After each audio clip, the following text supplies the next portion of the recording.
Hey, everybody. On this episode, we're going to talk about smallmouth. I was recently a guest on the Wet Fly Swing podcast with Dave Stewart, and we talked about smallmouth. Dave does a really nice job engaging his guests, keeps the conversation moving. Before we get into the Wet Fly Swing, remember to visit the Southeastern Fly store for all your merch. That merch is what makes this podcast go. Let's get on to the Wet Fly Swing. Right, so it hits the water, it gets right in their face. And remember, I'm trying to pull down a fly a lot of times. If I go back to that zoo cougar, I want something, I'm going to shorten up the leader, 20 and 12 and 20 inches. So I'm going to shorten that up so it gets down in their face a little quicker. But that heavy sinking line is going to pull it right to the bottom. And it's super skinny, so it cuts through the surface film real quick and gets down. That was David Perry describing how he presents the fly for smallmouth bass. Another fly fishing podcaster today on the Wet Fly Swing Fly Fishing Show. Welcome to the Wet Fly Swing Fly Fishing Show, where you discover tips, tricks, and tools from the leading names in fly fishing today.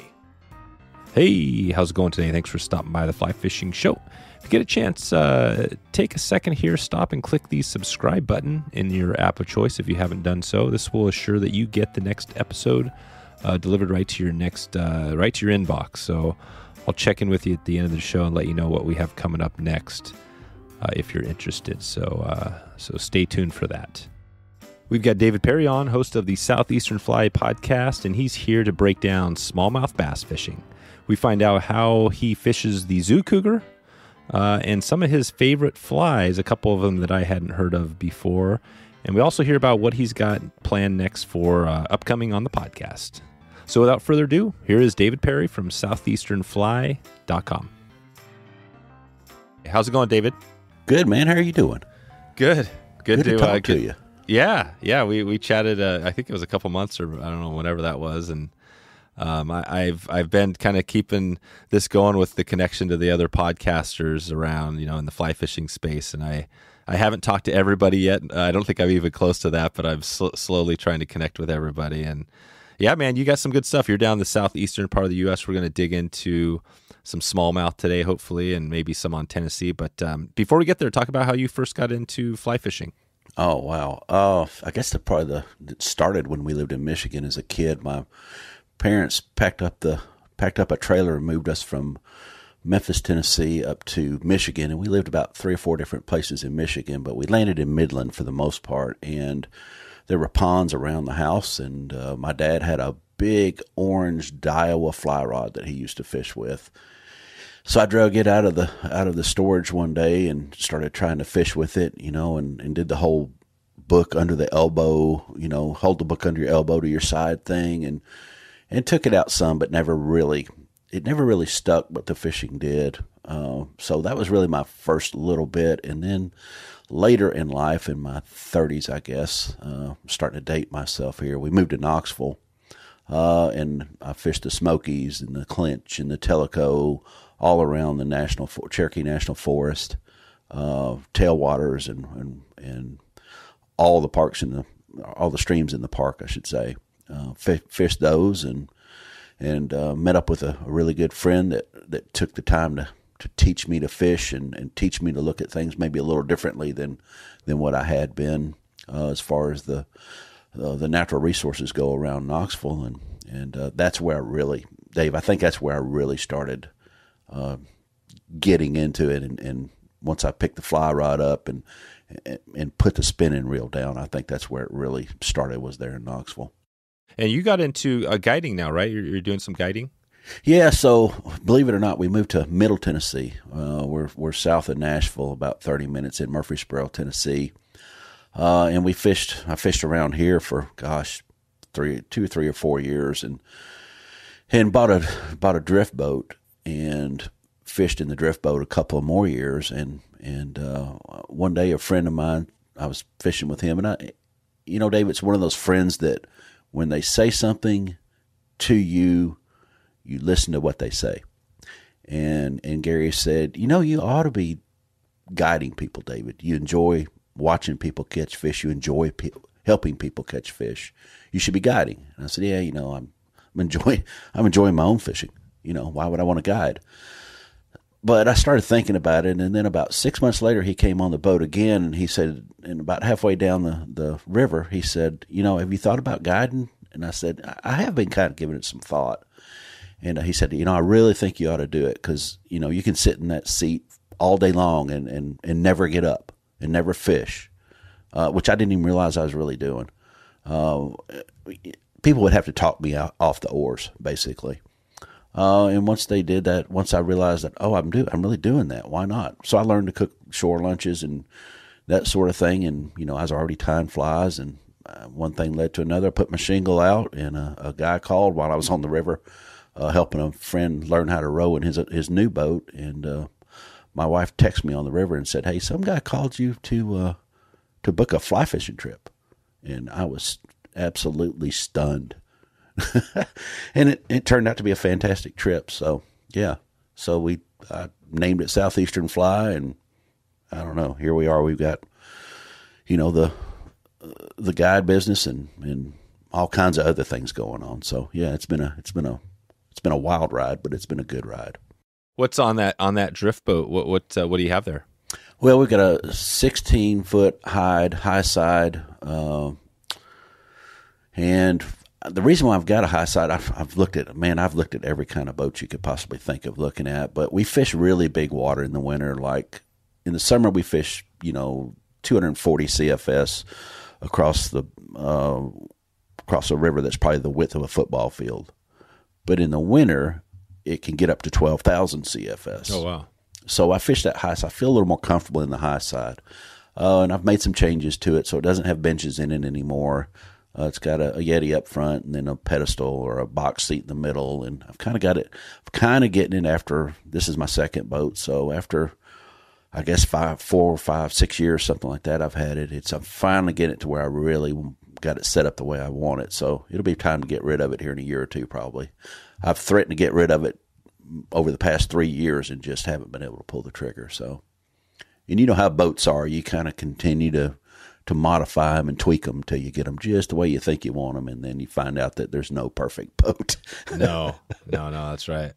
I think we have about maybe 15 or 16 episodes on a little mini podcast series we did on drift boats. So I interviewed a number of guests. We dug into a little bit of the history. So I've got all that that we've covered. And it's interesting. I think it's actually started in Oregon and slowly worked its way out, around. And I think that what's the closest drift boat company to you out there? I'm trying to think. Is it Stealth? No, it is. Dave, let me see. What is the name of those five? Oh man, they build a terrific boat. Oh, I know which one it is. It's High Country Boats. Oh, High Country. Okay. Yeah, they're over in North Carolina, and I've actually seen their boats, but I've never rode one of their boats. But I tell you what, their craftsmanship is absolutely, it's crazy smooth lines, good looking boat. They are in their guides, so they build, basically they're kind of a batch boat builder. They build them one at a time, and it's just it looks like it's a couple guys, but really nice looking boats. I can't think about all those podcasts we did. I can't think of one boat I looked at and where I was like, oh man, this thing isn't the greatest. I mean, we had, other fiberglass boats. We had some great wood. K. June is up there. He's got this crazy wood stitch and glue boat, which is beautiful, and then you got these aluminum boats out west. There's a lot more of the aluminum boats as well. But yeah, cool. So that's your drift boat. So you got this going. Then how did the, Southeastern Fly, how did the podcast come to be? Oh, wow. We've got a podcast too. Well, I guess, probably one of the ways that I kept feeding the fly fishing, was, how you start doing something and you just want to get all the information you could possibly get, right? That was the way I was. And somebody told me about a podcast, and this was years ago, called The Itinerant Angler. And, and Zach was doing that, and I think that's his name. Yep. Yeah. Zach was doing that podcast, and he had really good guests on. And I started just trying to get all the information I could. And then whenever I started guiding, I really started honing my my skills a little bit, trying to anyway, and using podcasts to do that. And then I was actually asked this question yesterday on the river, interestingly enough, why are you doing a podcast? Which then the guy asked me straight up like that too. And I said, because I use the podcast to get better, right? Not that I'm the greatest or anything like that, but they made me better. And any information that I can put out there that might make somebody better in fly fishing or even guiding, I want to try to do that. Just, it's kind of like paying it back, because I really garnered a lot of information off of that. And it wasn't just Zach's. There were several others out there. Some have come and some have gone now. And some of and there's differences in guests, and some tell you a little more, give you a little more insight than others, and some are more technical, some are more stories. So, I try to make a blend of that with our podcast, but we also really want to get something that is technical too, that really helps an angler. That's kind of my focus on it now. Gotcha. So it's kind of, you got into it focused on a little bit kind of helping learning for yourself, learning more for, scratching your own itch, but really it's focused on now maybe, when you think about an episode and how you choose them, are you thinking about your clients, or how do you know what to choose for the next episode? Well, so when I started listening to them, I was just fishing, trying to get better. But whenever I started the podcast, whenever I started it, it's kind of it's evolving. So to answer that question, I don't want to go too far out of the way here, but to answer that question, I thought that people really just wanted to know about people, and they do to a certain extent. But as I thought back about the episodes that I really listened to more than once, they were more technical. They were more how-to. They were more, and Kelly Gallup, perfect example of somebody willing to give up information, that might help me. So, we all got on that sinking line light fly thing for a long time because he put it out there and it worked. Whenever you try something and it works, that's really what you want to do. So it's kind of evolving, and really I tell you what pushes our podcast, and I don't know, maybe everybody does this, but we started a Facebook group called Podcast by Southeastern Fly. And one of my guests said, "Man, you really ought to do a podcast or a group for this podcast, Facebook group." And I'm probably slow to move, honestly, Dave, on a lot of things, and I was slow to move on that, but I started it, and we had a couple of folks come in, and now it's starting to build, and I just asked the questions out there of, hey, what do you want to listen to? What do you want to hear? And that group now is driving our podcast for the most part. I still get to sneak something in there every once in a while that I just kind of like to hear about. But whenever I start asking questions for, like the first of this year, I said, what do you want to hear about? What types of fishing do you want to know about? And they gave, I put a poll out there, and they added all the stuff in there that they wanted to add. And that's directed us, through the first part of this year. And then it's going to direct us a little more. I'm just working on getting the guests. So yeah, I think the biggest thing is to getting the right guest, somebody that's willing to give information, but knowing that, we know going in that they're not going to give us everything, right? Nobody's going to give up every single bit of information, but the ones that give up good information are the ones that we're looking for. Yeah, gotcha. Yeah, no, I'm totally agree. I was just, it's funny you said Kelly Gallup, because we had an episode way back, I think it was, whatever it was, episode 52, and I just listened to it again because I'm putting together a little resource, and yeah, man, it was the same thing. There were so many things I totally forgot about that were little tips and tricks, and we do the same. We do a little bit of, the tips and tricks, and then we also get into a little bit of the stories. But that's why, like today with you, I could sit here and talk to you about podcasting all day, and I would be interested in that. But, people wouldn't listen probably as much. But if I go in and we talk about smallmouth bass fishing in the Tennessee area, it's going to get people listening and re-listening, because I know people have come out to me and said, hey, do a smallmouth bass episode. That's what we need. And I've got some other people coming up to help out. So yeah, man, that's why today I think we're going to dig into it. So I've got a few other questions, just, more podcast focused, but maybe we should just dig into a little fishing just to make sure we scratch the itch of the person listening right now. Does that sound good? Dude, I'm all for talking about smallmouth. Okay. 100%. Good.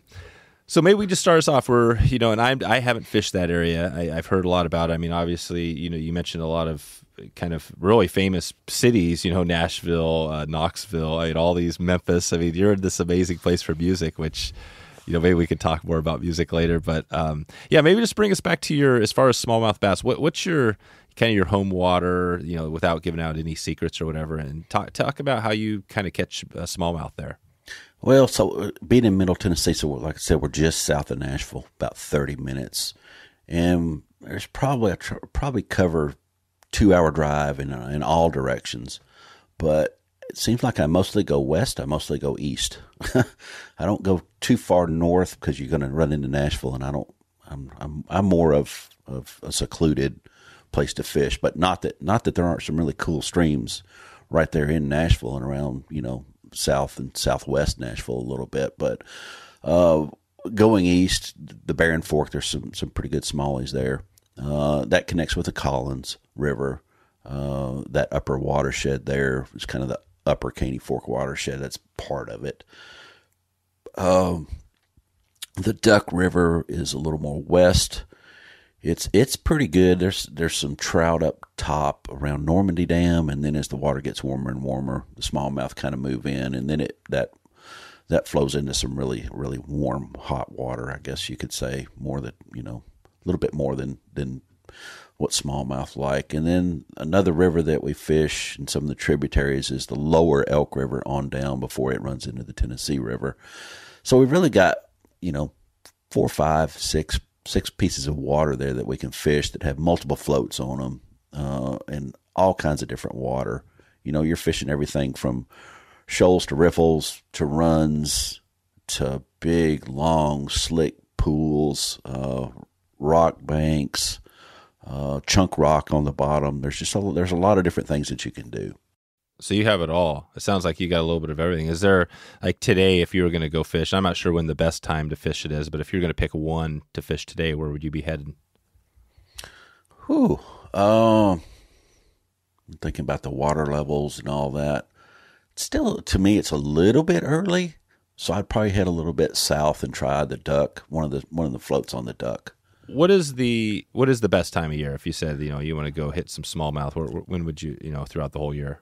Gosh, I'd say the next 2 months. Okay, so we're getting there. In there. Yeah, we're getting there. So right now, when we're recording this, we're going into May pretty soon. So we're pretty much so May, June, that period are kind of the best times. Yeah, I just realized this is the end of April. I was thinking like this is the 1st of April, but it's not. You're right. Oh, yeah. So yeah, I would be on the Duck, and it's cranking up some. We even caught a smallmouth the other day on a trout float, so it's definitely cranking up.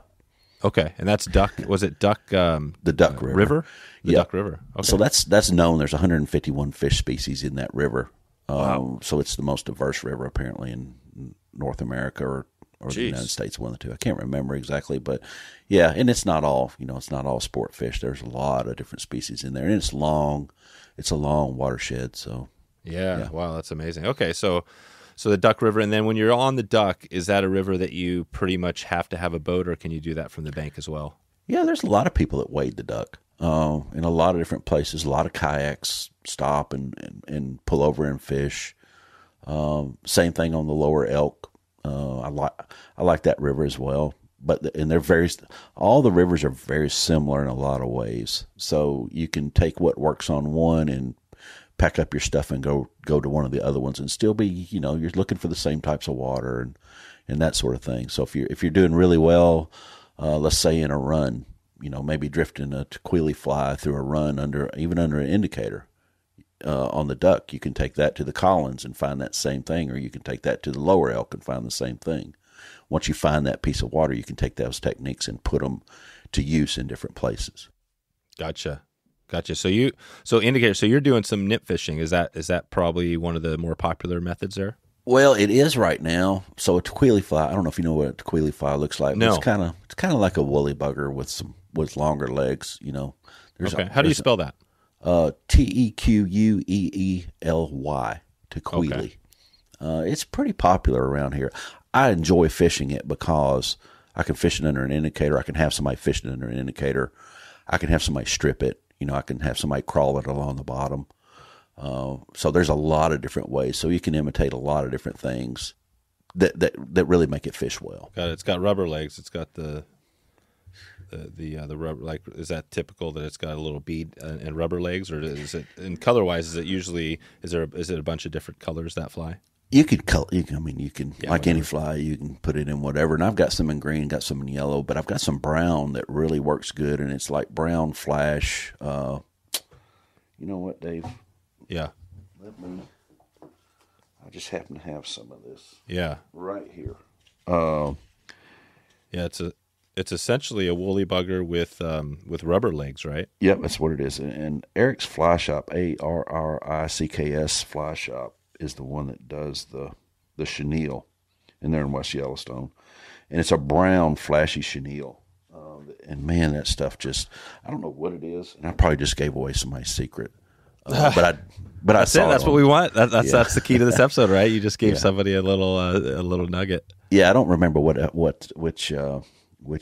YouTube video I stole this off of, but I was like, well, I kind of like that, and they told me where to get it. So, a cone head on top, with a tail, marabou tail. I throw some wire in there just to make it a little bit more durable. Put some lead on if I want to crawl it, like along the bottom or something. So yeah. All right, gotcha. So when you get set up there, so let's say we're kind of nymph fishing. What does that setup look like, and how are you doing it? So you're in the boat, and are you so you're not really like swinging flies necessarily. You're just casting out and stripping in. Well, so that's the beautiful thing about Tequeely or a woolly bugger, or even the bigger nymphs, stonefly nymphs and stuff like that. Those work as well. So let's take those three. If it's somebody new and they're not ready to cast zoo cougars on sinking lines, or poppers even, they're not quite there yet, I'll put a big indicator on top and just let them float it out beside the boat, or try to get them to float it in front of the boat, and get them, if you can get them to get it out there, without, killing everybody, as it comes through the boat, and most people are pretty good. I do a lot of work with beginners. So you get, you figure out right quick that, all right, this person can handle this fly, or this person can't handle this heavy fly yet. By the end of the float, I expect them to be able to do it. I have high expectations, whenever we go out there. So a lot of folks, you'll just nymph it. You might tie it 6 foot under an indicator and just let it go out there and just let it go down and hunt up a fish. If they're a little bit better, a lot of times we'll put it on a floating line and just slowly strip it. That seems to work. Even on large nymphs, we'll do that too, and that's a pretty good one. Woolly buggers, obviously, you can do whatever with them, either them as well. So, yeah, we'll do. I mean, there's a million different ways to fish all this stuff. So we just try to figure out what's best for whoever's in the braces. We just want them to figure out, all right, what's the most productive thing I can do for them to catch some fish. Yeah, I got you. That's really kind of where I am. There's tons, yeah, like you said, there's tons of ways to do it. You could, yeah, I mean, the indicator's great. Or, I mean, if you're going out there, say it's just you, you don't have clients, you're just doing some research or whatever. How are you setting up your stuff? There's two things I'm going to use. I'm going to use a zoo cougar on a sinking line, just because, and I usually use a yellow one, just because I can see it and I can watch it. And that's visual to me, and I love doing that. That's kind of my jam right there. Just get in the right water and start chunking some heavier lines and get it down there. And the zoo cougar usually will hunt that thing up, and you'll be good to go. And then the other way is poppers. I absolutely love fishing poppers. Man, I don't think there's anything more visual, anything more fun. You have high expectations. When they hit, you're surprised every time. They'll these smallies will rush off the bottom a lot of times and come up and just nail it, and they're headed back down with it before you're ever ready to even set the hook. They're so much fun. They fight good. They eat good. It's just a good eat all the time. So yeah, if you can get it on poppers, man, that's the thing.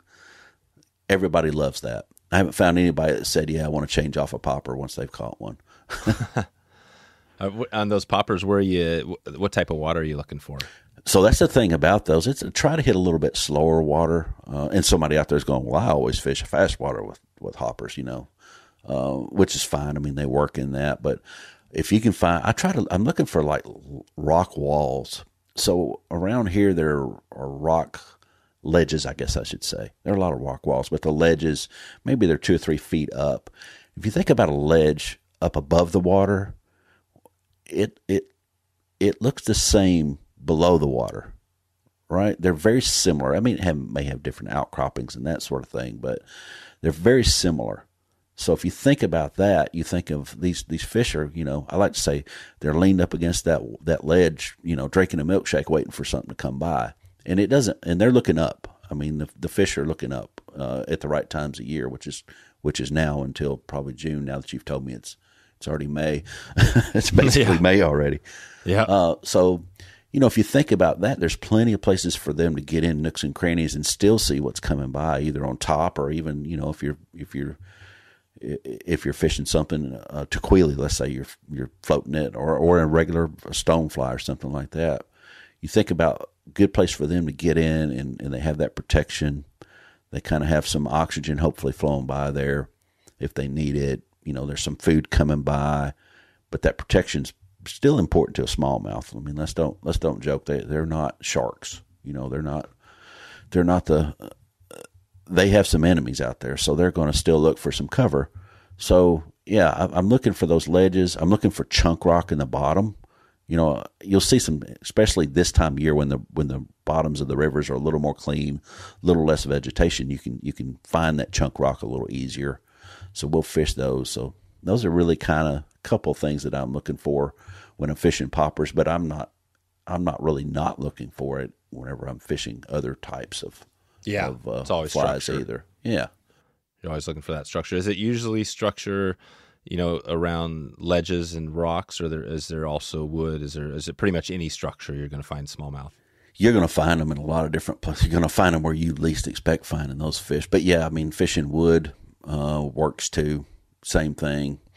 You're going to probably get hung up a little more in wood. But if you're not losing a fly every once in a while, you're not fishing close enough.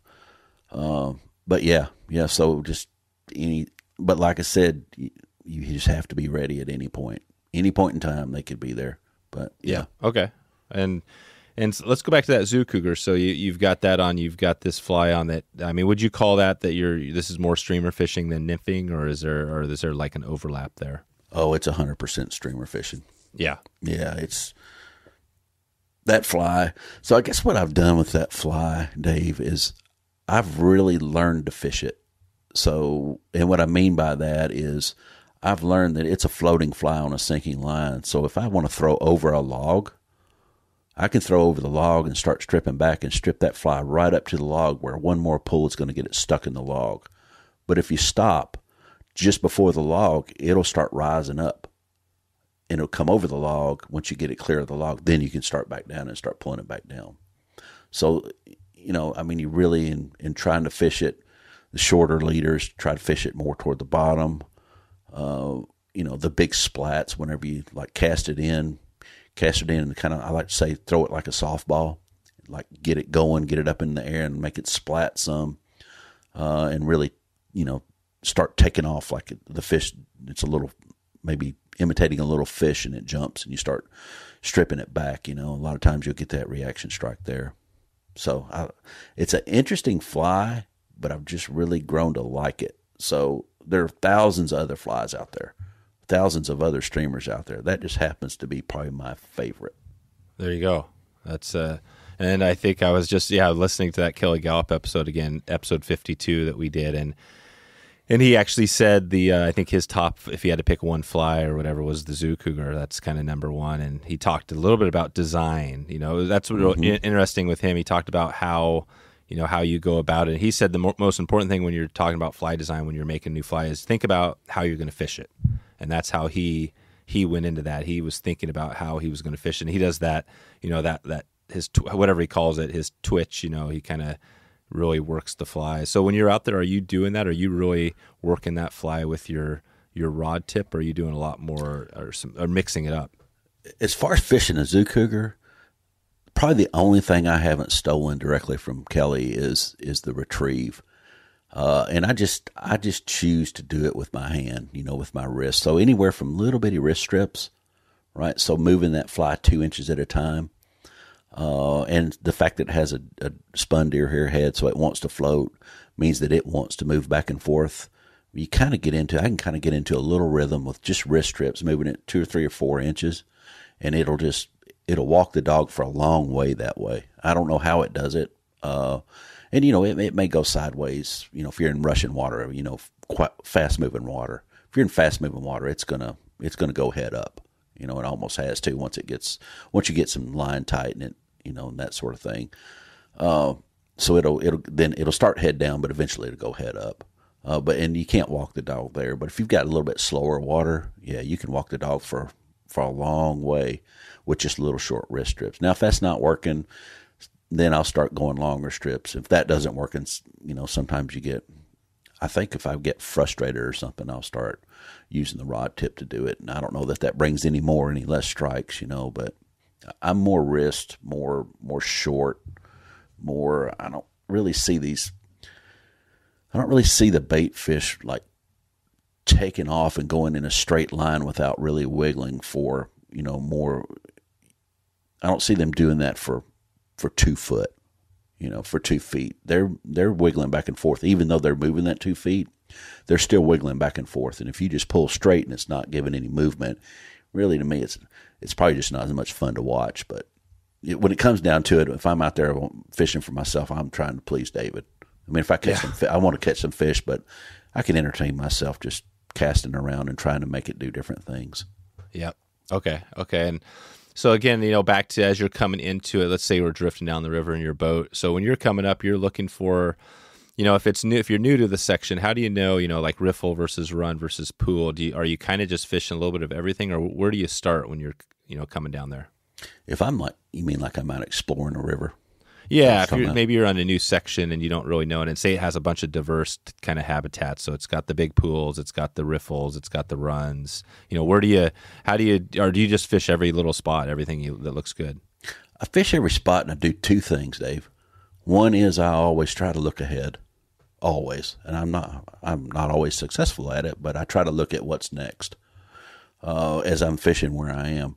But the second thing, and I think this is valuable right here, and a lot of people do it, and I highly recommend that whatever water you fish, on a weekly basis, get good at it, whatever it is, because the chances are, if you go somewhere within 2 hours of where you are right now, or where your weekly water is, your home water, if you go 2 hours from there, chances are you're going to find a lot of the same types of river. Right, so you're going to find a lot of the same types of runs. You're going to find a lot of the same types of shoals. You're going to find a lot of the same things going on in pools. And if you're good at your river, you can be good at one that's within 2 hours of you probably. Now, if you have a 10,000 foot change in elevation, it's a little bit different. So don't take that to the extreme. But if you just think about, I fish a certain type of run, and I like to fish a certain type of run at my home river, and I'm good at it, right? So you get good at things that you do. The next river you go to, you're going to be hunting up those same places. So get good where you are, and then work your way out, and then move on. Once you move on to, all right, I'm pretty good at runs now. I want to fish riffles. Okay, get pretty good at riffles. All right, I found my place with a riffle. The next river I go to, if it's got a run in it, I'm going to fish that. Now I'm good at riffles. I'm going to fish those too. I think that the last thing that people fish are those big, long pools that I was talking about a while ago. But those fish, if you can hunt up a little bit of current in there, like it may be a big still, especially around here. There are pools here that, they may be a football field long. Oh, wow. Yeah. But you can always find some current in them somewhere. But I was on the river yesterday. I fished a guy through a long pool. He caught some fish there. And there was a boat behind me, and I heard his motor start up, and I thought he's going to blow that whole pool, and he's going to be right on top of me. And sure enough, he blew through the whole pool. And if he had fish right behind us, he would have seen that there were a ton of fish in there. But he just blew right through it because it's a pool. He thought, well, there's no current here. So, try to get better. In my opinion, this is David speak here. I'm just trying to get better at every type of water. Get a presentation for every type of water, and you just get better with time, and you steal ideas from everybody. Yeah, and that helps. Totally. Yeah, well, to that point, we had Charles Jardine, who's a big English, like UK guy, and we were talking nymphing, and he said the same thing. I mean, he said a lot of the stuff that because he fishes the West, he fishes the US a lot as well. And he said pretty much everything we're talking about today, we were talking about more UK, but he said most of this can apply to fishing the West Yellowstone or something like that, right? I mean, so there are a lot of similarities even around the world, and that's the amazing thing. I mean, smallmouth bass, that's the beauty of them, right? I fish for smallmouth, and they're just this amazing species that's aggressive, and it's just super cool. So I guess if we talked about the pool, let's just dig into the pool a little bit. So we got this football field long pool. So when you're coming up to this thing, are you using like a zoo cougar in this thing as well? Yeah. So like I said, so even these big long pools, they may have just a little bit of current coming through them all across it, but there's going to be a spot or two in it where the current is kind of like a mainstream. And by mainstream, I mean it's not rushing, right? I mean it's just moving a little faster. That's all, and not much. I mean they're hard to pick out. You can look at bubble lines, you can look at scum lines, you can do those sort of things and kind of get a general idea where they are. So what that presents, and then you've got the other side maybe of the pool, and it may be all stagnant water, which is fine. There's going to be some largemouth, some gar, that sort of thing in there.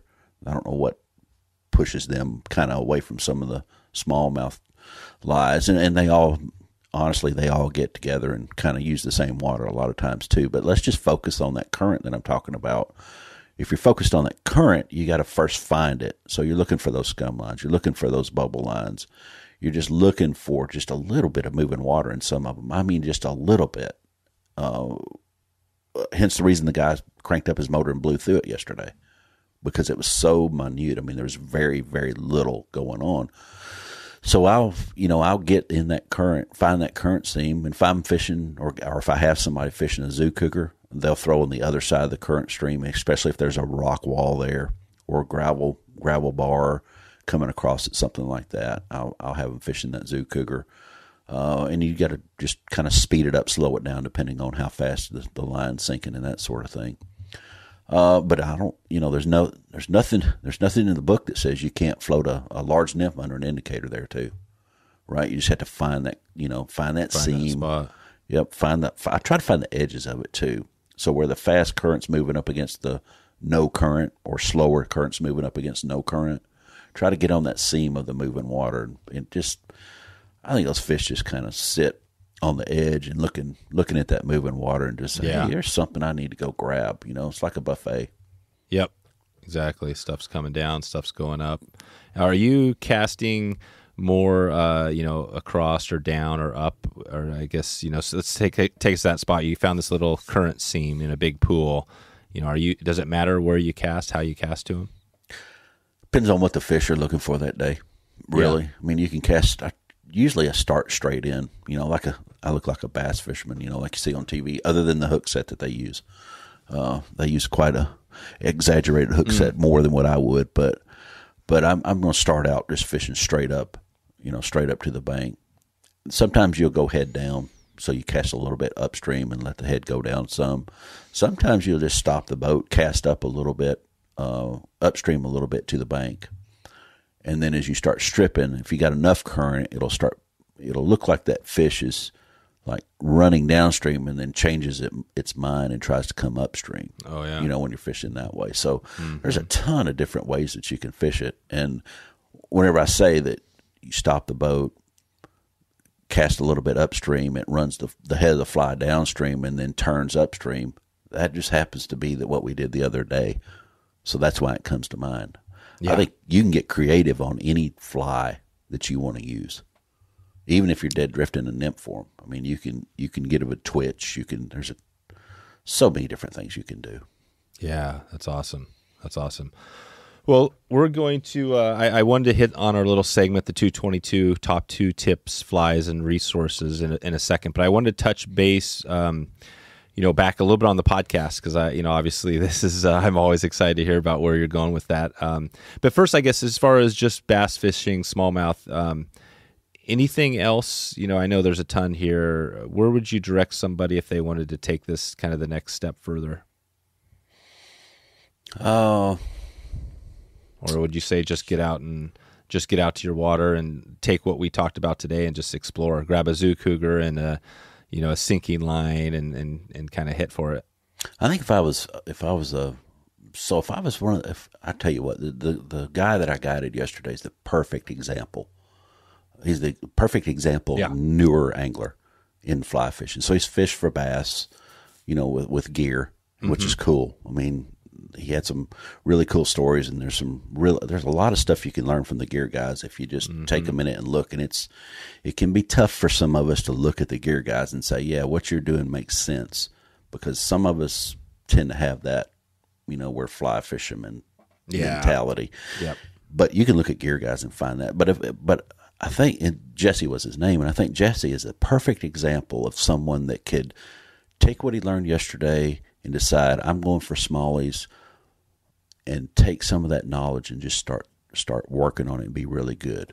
So if I was Jesse, I would, and he lives in Nashville. He's closer to the Harpeth River, and there's some smallmouth in there, and there's some pretty good ones in there. I would find, an access point without a lot of folks, and I would start trying a couple of different things. I'd take that Tequeely, I'd take a woolly bugger, I'd take a large nymph, I'd take poppers. He doesn't have a sinking line, so I would not take a zoo cougar, because those are tough to fish on a floating line. You can put some weight on it and do all that, but that really defeats the purpose. I would take those, and I would pick out a stretch on the Harpeth or on the, whatever's close to you, and I would start working. Grab one of those. I'd probably start out with a Tequeely if it was me, and I would find the different types of water, and I would just start fishing them. And I would just try. I would go back and listen to this podcast and try to. Hopefully, I've said something that made some sense. And I would listen to other podcasts. I would get online. I would read, and I would get to the river as much as I could get to the river. And if that's once a month for one day, I'd be super focused that day. Right, I would get up early. I'd get there first. I'd have breakfast while I'm driving.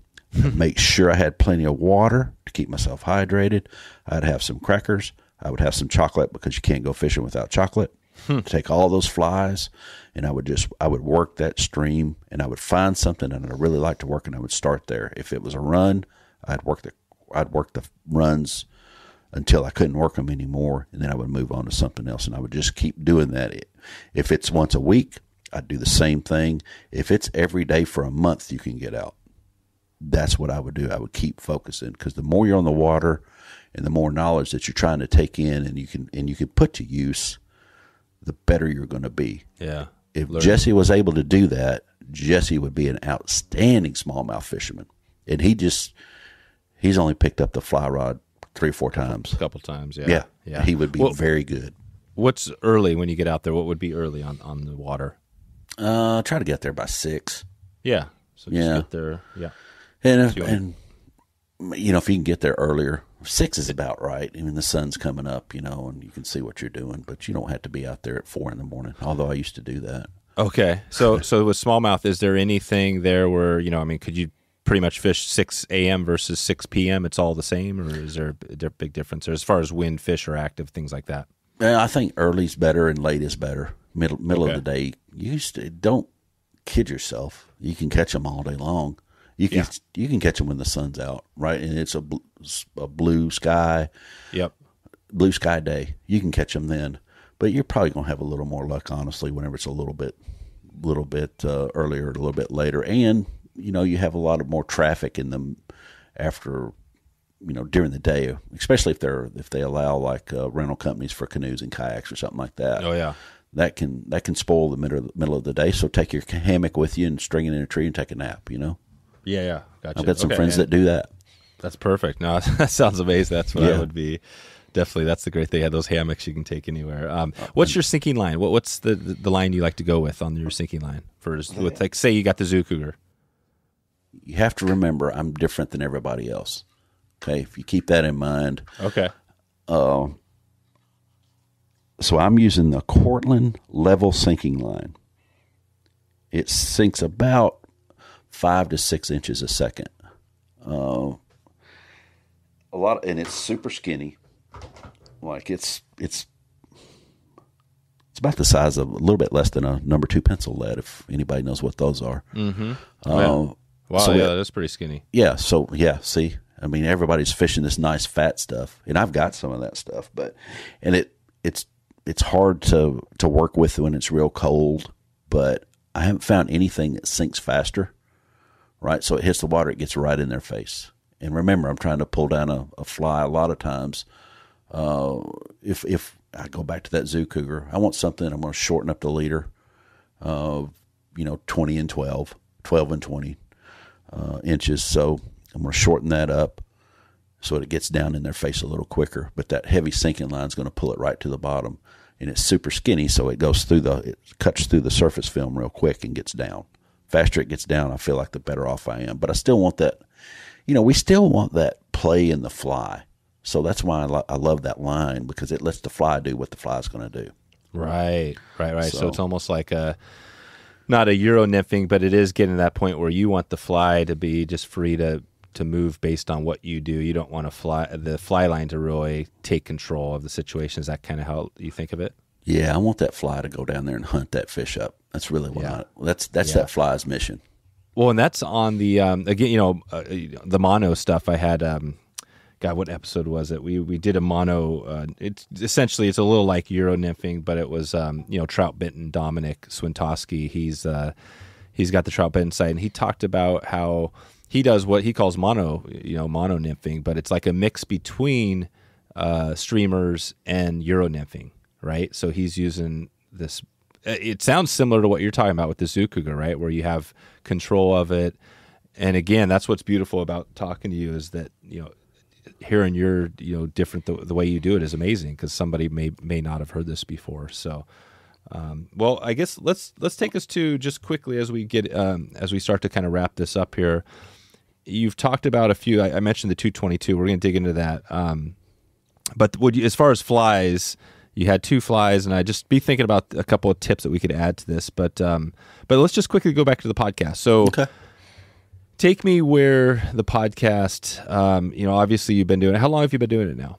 Gosh, it's the 31st episode. 3 years. I try to do one a month. Yeah. Oh yeah, one a month. Yeah, you do quite a few more than that, but. Yeah, I just try to do one a month, and I've skipped some months and that sort of thing. But yeah, we try to stay regimented. Releasing the first Monday of the month as much as we can. So yeah, we've got about 30 something episodes. Okay, and how did you come to the one a month versus say 2 a month or whatever else? Well, it's tough to do them. One, it can be tough to get the right guest, right? So I've really try to focus on those guests that we talk about. And I could do more. We don't really have advertisers. We had some in the beginning, and I've kind of stopped that, because I really kind of just want to say what I want to say. I want the person on the other end of the conversation to say what they want to say, and not have to worry about, well, I don't want to say this because this person or this company's behind this episode. Yeah. So I just really kind of just wanted to make sure we had good content. It takes me a while to think of what I want to ask. Thankfully, the podcast group really they haven't taken it completely over, but they're moving on that. So yeah, I think that's probably how I ended up on that one. It's just, I could do more, but I don't know if it would have as much information. And I think, honestly, Dave, I think we missed the mark sometimes. There's that one more question that somebody wishes I would ask that I just didn't think of, but all the guests have been super open, like, hey, if somebody needs some additional information, just let me know and I'll give it to them. So I feel pretty good about that. Nice. What is your, have you had a smallmouth bass episode with anybody? Have not. There you go. So you got that's a good one to throw at the list, because it'd be nice right now. I could direct somebody right now to that one. They can go listen to that on your show. Yeah, I've got that on the list. I just haven't done it. Crazy as this is, I'm on your show doing smallies and haven't done one on my own. Well, and that's the struggle. That's the struggle, I think, with the monthly. Because even if you do it weekly, that's only 52 episodes a year, right? And I feel like that's hard. Because I've got a whole list. I mean, I've got spreadsheets of people and topics that, you know what I mean, I probably won't get to ever. But that's a struggle. Yeah, I mean, we're doing 12 episodes a year. I mean, there's no way you can, you know, there's just so much that you're not going to be able to get to, and you know, obviously. So we're helping you here, right? So when you have a guest, when you have one of your clients come up, all you got to do is say, "Hey, the Wet Fly Swing podcast, go check it out. I talked about smallmouth. You listen." And I mean, do you feel when you think about what we've covered today, and you have a client, would you feel comfortable sending it to this episode and to get a good perspective on what you're doing with smallmouth? Yeah, I would. I would send them here first before the trip. Yeah, I would send a link and say, hey, go listen to this, and this will give you some idea of what we do. Anything that you can help, you know, people want to know, hey, what do I need to be ready for? These things help. Like I've done that before. Hey, listen to this episode. We've got a couple episodes on tailwaters out there. I heard those. Did you? Okay, yeah. Mm-hmm. And you know, try to coach them up a little bit before. And if they're experienced anglers and they listen to it, they'll know. I mean, they'll be dialed in when they get on the boat, and they'll be like, all right, I know exactly what we're going to do. And they get with us quicker in the float. They get catching fish earlier in the float, I guess I should say. So yeah, it's a again, try to use it like I've used it, and you know, get what you can out of it. I think people take 20% of what they hear they retain, and then, you know, maybe 10% they use.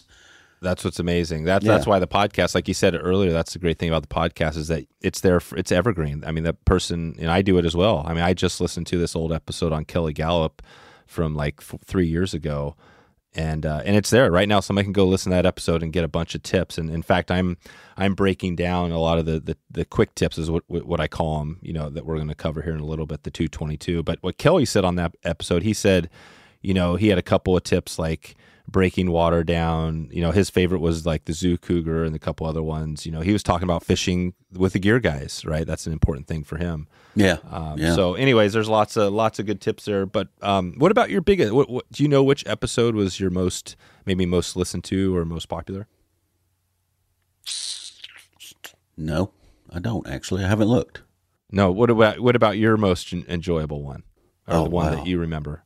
Or does one stick out? Gosh, that's a good one.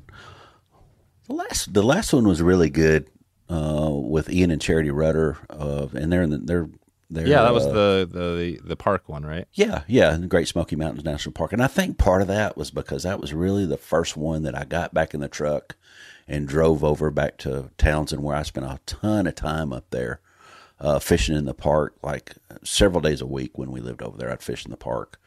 And I got back in the truck and drove over there, and it's just good to get out. It's really my first one back, and you know, after COVID, and I said, I'm taking a road trip. You know, I drove over and back in a day, which is it's about 8 hours on the road. And then, oh wow, yeah, it's pretty good. It's a pretty good haul over there. By the time you stop and all that, it's probably, you know, closer to 8 hours on the road. It just, you know, I called my buddy that taught me, you know, a whole ton of stuff of what I know, and talked to him on the phone for probably 45 minutes on the way back. So it was just, that made that one a little bit special. But I think the big thing there was Ian and Charity, they gave up some information that if you listen to it with a critical ear of, I'm going to take what they tell me and use it, you're going to be better when you come off of it. Next trip you take to the Smokies, or any, you know, even if you go up in Cherokee National Forest, it's kind of the same types of water coming off the mountains and stuff. You're going to be better if you'll just listen and use it. I mean, they gave up some good, usable information. Nice. Okay, I'll put a link out to that one as well in the show notes. So, okay, as we kind of take it out of here, I guess one last podcasting question, then we'll get into the 222. So if somebody's listening right now and they're thinking, man, it'd be kind of cool to start a new podcast, maybe in the fly fishing space, what sort of advice would you give that person? Anything you've learned over the last, you know, few years doing your show? Some days I'd say take up drinking instead. Has it been hard? I mean, your process, are you pretty much doing everything? Do you do the editing, all parts of it? I do everything other than, I mean, Lips and Host It. That's the only outside source that I really have going on.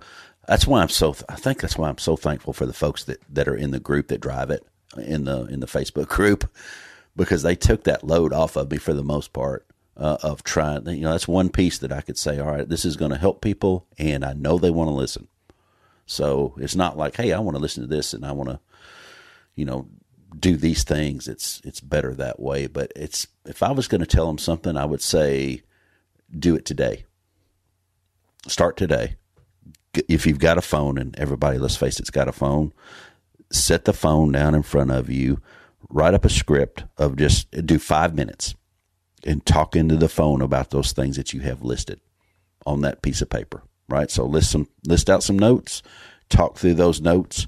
Don't listen to that first one, delete it as soon as you do it, and do another one. And just get used to talking in the mic, because it's not easy to do, and it's in the editing, and how many times have you, and I know this happened to me on the Eating Charity podcast, on the R&R, the Smokies. I set up everything. I said, well, let's just do a test. I had tested it the night before. Everything was good. We tested it for about 5 minutes, and nothing worked. How many times have you had that happen? Oh, yeah. Yeah. I mean, I think everybody has. It's the tech. The tech is the X factor. Oh my gosh. Yeah. And an hour later we were recording, but it took an hour. I mean, that was an hour out of their day of me sitting there sweating, trying to figure out. So, try to be ready. And that's happened more than once to me. So maybe I'm not good at tech. No, it happens. It happens. I mean, I've had it. You'll have it dialed in, everything's good, and then even this morning, I mean, I use a software typically that I record through Skype. It's called Call Recorder, and it works great. I mean, it's amazing. And this morning, it didn't work. I mean, I have no idea what. I probably just need to reboot it, reinstall something or whatever. But so instead, we're recording both ends. You're recording your side, and I'm recording mine, which is actually the best way to do it. That'll be the cleanest audio anyways. You know what the crazy thing, though, is, Dave?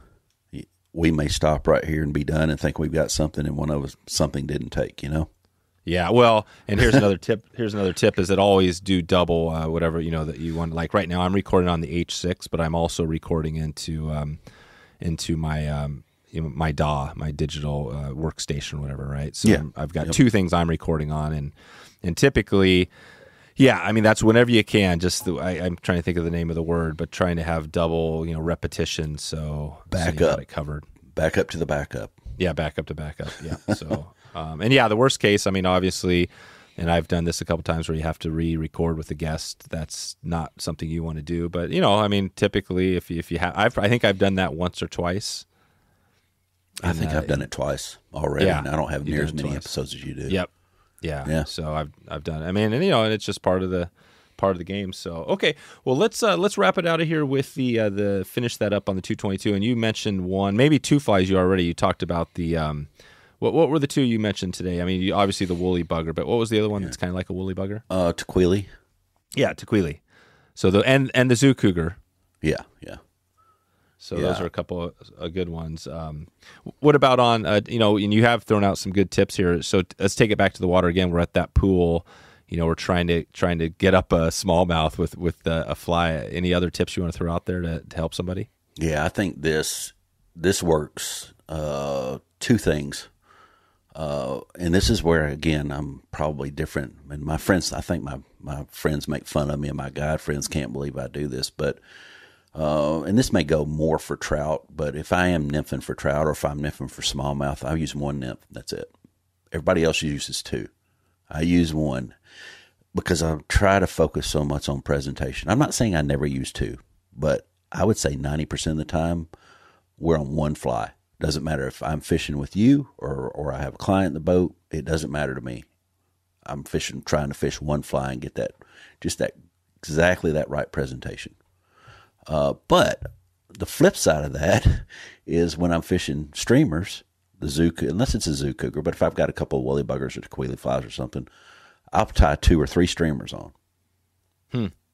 Right. No kidding. Yeah. So I'm kind of the opposite of everybody else, but I don't know. And I started the multiple streamers for the shad kills around here on the trout streams, and just have kind of tried to bring it forward with me. I haven't really done it on the musky stuff yet, although I've wanted to, but you got to go pretty small. Even with 10 weights, you still have to go pretty small, but it's not that it's not doable. But, how many, if you're thinking about bait fish, like small 2-inch bait fish, you hardly ever see one just kind of running around out there. They school up a little bit. So that's kind of where that started. I don't know if I probably stole that idea from somewhere. No, is this 2 flies? Is this 2 flies? Yeah, so you're putting 2, and would you have like 2 zoo cougars on there? No, I wouldn't do 2 zoo cougars, but I'll do a zoo cougar and a couple of woolly buggers too. So it's not just 2. I'll do 2, 3, 4. Oh, wow. Yeah. Yeah, so you put them on there. And so how do you keep that from, getting tangled and all that? And what type of dropper, or how are you tying on? If you had 3 flies, how would you be tying those on? So I would tie the first one on with a surgeon's loop. And then I call it the fisherman's knot. Tie a fisherman's knot to the bend of the hook on the first streamer. Yeah. And the fisherman's knot to the eye, fisherman's knot to the bend, fisherman's knot to the eye.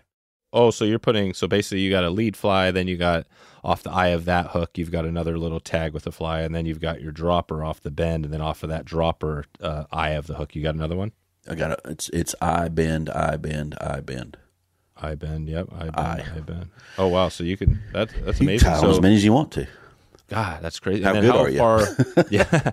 How far between the bend, from your main fly down to the second fly, is that like 12 inches or something, or longer? So I don't ever really have them exactly the same spacing.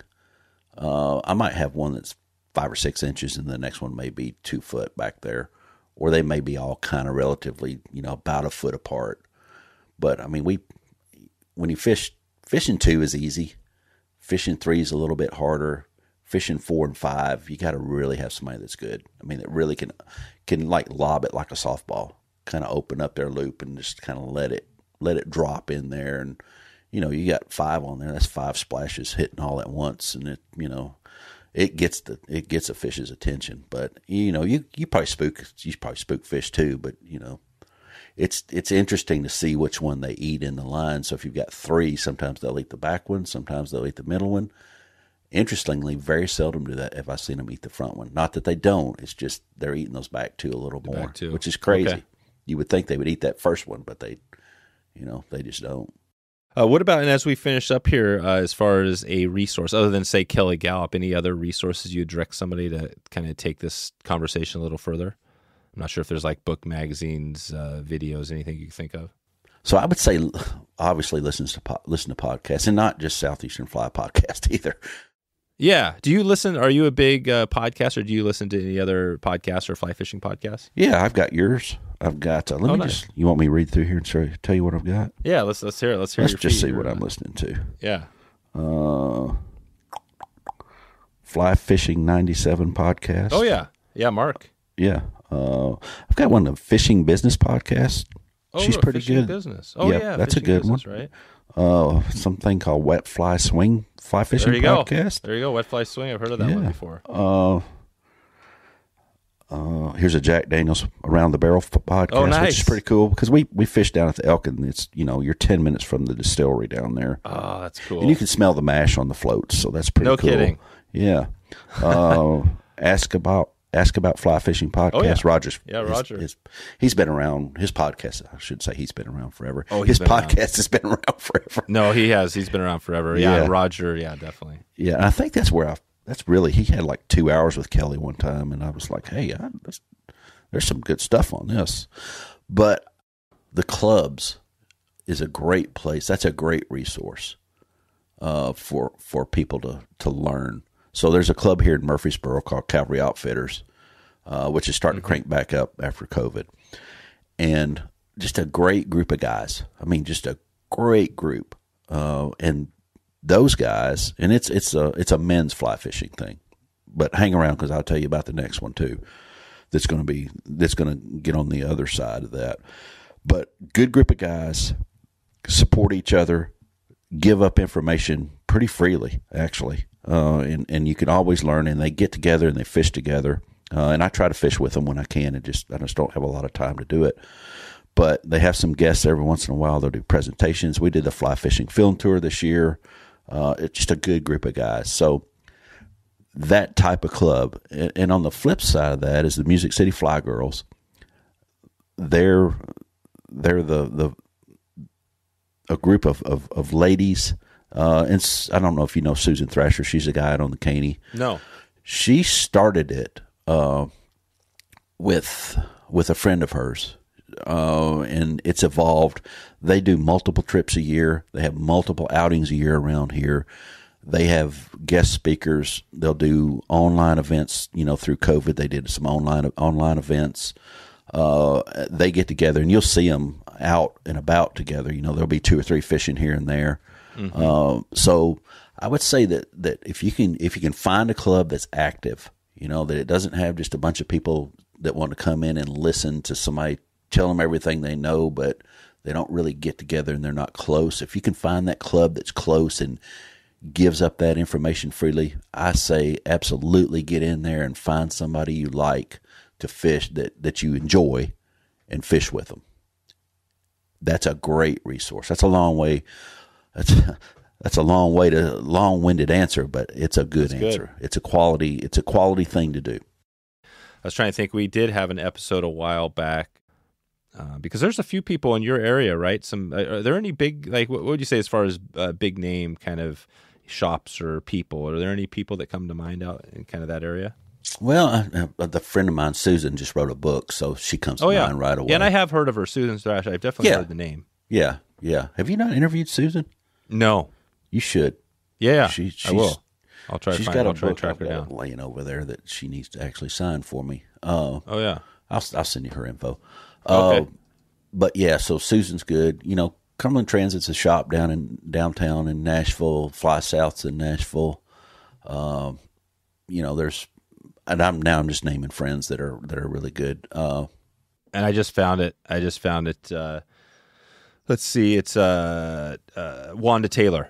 Yeah, Wanda. I've interviewed Wanda. She's a little more east of here. So more east. She's on the Georgia. Hiawassee. Yeah. Oh, okay. Yeah, she's north Georgia and southern Tennessee. So yeah, Wanda's a good one. I interviewed her really early on, and she was a good interview. Yeah, that's right. That's right. Cool.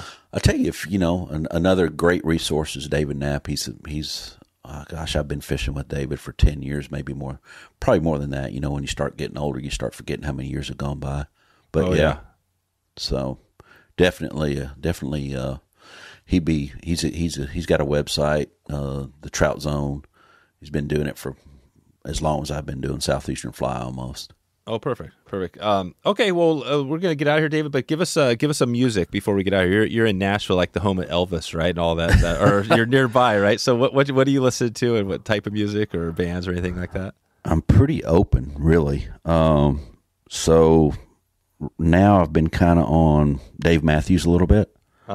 There's a she's not really well known. She's not a headliner yet, but Jessica Willis Fisher. She's more along the country line. Great. Love John Prine. Oh yeah, yeah, John Prine. The Lumineers. Yep. Oh yeah, Lumineers. Yep. You've mentioned 3. I try to ask this question whenever I can because I love putting in a little YouTube video of whoever we talk about. But yeah, 3 of those: John Prine, Lumineers, and Dave Matthews. I've had guests that have all said that. I haven't had Jessica Willis. What was the last name? Jessica Willis Fisher. Fisher, yeah, I'll definitely check out that, and if I can, I'll put a link to some. Yeah, probably the one that I listen to the most, and have listened to this guy for a long time before I started fishing. Really, Buffett, Jimmy Buffett. Yeah, Jimmy, you gotta love Jimmy. And I like him for several different reasons. One, he's a writer, so him and Prine kind of were in the early years. They kind of hooked up with Steve Goodman some and did some work there. But he's a fantastic writer, and I don't just mean of songs. I mean of books. His books are outstanding. He can take you through a story, and they're mostly in the Caribbean. So kind of who doesn't like that? But he also fly fishes. I mean, he does. Yeah. Oh yeah. So he's a good. Well, there's a guest to get on the show. Jimmy Buffett. That'd be one that I would love to get, and I would really like to talk fly fishing with him and just see, hey, tell me of some of the places you've been. And I think if you could ever get him in, it would be a great story. Oh yeah, for sure. Yeah, Jimmy Buffett would be huge. That's That'd be an epic interview for sure. So. Yeah. Okay. All right, David. Well, I think that's about all we have. We'll send people out to, I guess the best place is your website, right? Yeah, I think Southeastern Fly, but you can, southeasternfly.com, Instagram. I just posted something this morning on Instagram. The Fly Fishing Podcast by Southeastern Fly Facebook group. That's a great place. And Southeastern Fly on Facebook. Don't do anything on Twitter. I've kind of stopped doing that. And just if you have any questions, email me or text or whatever, however you want to do it. Yeah, perfect. I don't have to guide you to help you. No, I think we've talked about enough resources here, I think, to give somebody a good start. So, yeah. All right, David, well, I'll put links to all that in the show notes. And, just want to thank you for coming on and sharing your knowledge. We'll definitely look forward to keeping in touch with you as we're kind of heading forward on everything we have going. And, yeah, man, thanks for taking the time today. All right, Dave. Hey, man, I appreciate it, and look forward to having you on my show talking a little bit of steelhead. All right. We'll talk to you soon. All right, brother. So there you go. If you want to find all the show notes, all links, and everything else we covered today, just head over to wetflyswing.com/232. And just a reminder, please subscribe if you haven't already, and this will make sure that you get that next podcast episode that's coming out right to your inbox. And you don't want to miss the next episode because we have the great Ed Jaworowski, who's here to break down fly casting, and he is going to break this down step by step. There's tons of good tips. He's got a new book out that a lot of people are talking about, so you don't want to miss this one Tuesday. So head bang, smash that subscribe button, give it a whack. Make sure you get notified. They'll make sure you get that episode right to your inbox on Tuesday morning, first thing.